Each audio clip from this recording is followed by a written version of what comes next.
Hey everyone, today I have another story for you, but first I want to start in Hebrews 13:5 and remind you of a verse that says, I will never leave you nor forsake you. That is a promise straight to you. But the story I want to tell you is from Daniel 3, and I do encourage you to go back and read all of this story, and I'm going to kind of sum up some of it. But Nebuchadnezzar, King Nebuchadnezzar, he had made this golden image, big, huge statue that he had commanded that at this dedication, when the music played, that everyone would bow down and worship this image that he had built. And if they didn't, they would be thrown into this burning, fiery furnace and be killed. So the music played, and most everyone, bowed down and worshiped this image. And the Chaldeans came and said, "Oh, king, didn't you say when the music played that everyone bows down?" And he said, "Oh, yes, I did." And he said, "There's 3 Hebrew men that refused to bow down." And Nebuchadnezzar was angry, and he had them brought up there to him, and it was Shadrach, Meshach, and Abednego. And these 3 men came up there, and King Nebuchadnezzar says, "I ordered that everyone bows down when the music plays, and you have refused to do that." And they answered him, and he said, "If you don't, I'm going to throw you into the furnace." But they answered them and said in verse 17, "If it be so, our God whom we serve is able to deliver us from the burning fiery furnace. But he will deliver us out of your hand, O king.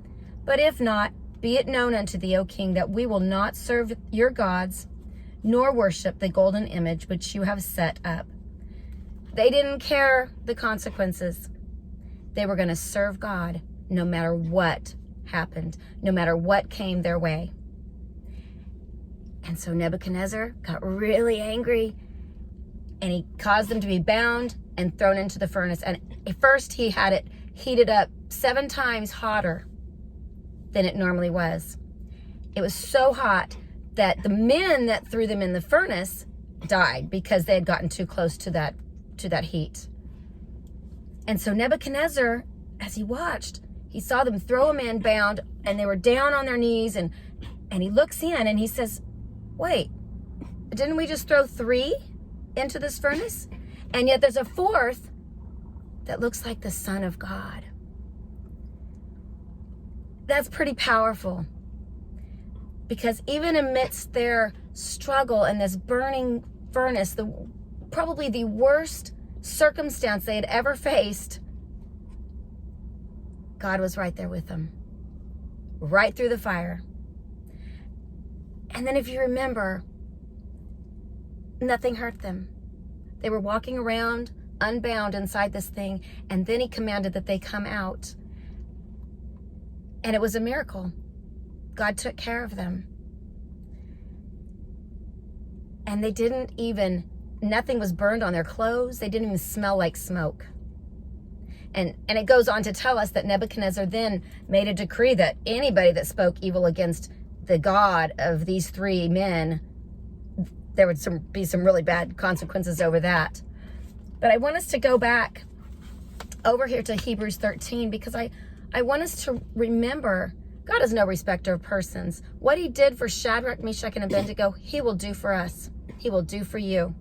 And in Hebrews 13, back where we started in verse 5 and 6, it says, "Let your conversation be without covetousness, and be content with such things as you have, for he hath said, I will never leave you nor forsake you. So that we may boldly say, the Lord is my helper, and I will not fear what man shall do unto me." And then today, this really ministered to me. In verse 8, it goes on to say, "Jesus Christ, the same yesterday and today and forever." We need to remember what he did back then, he will do for us now. The miracles he did, they're for us as well. And when he was with them during the fire, during the worst trial of their life, he is with us during the hardest times, during the best times, but he's with us during the hardest struggles we will ever face. He will never leave you nor forsake you.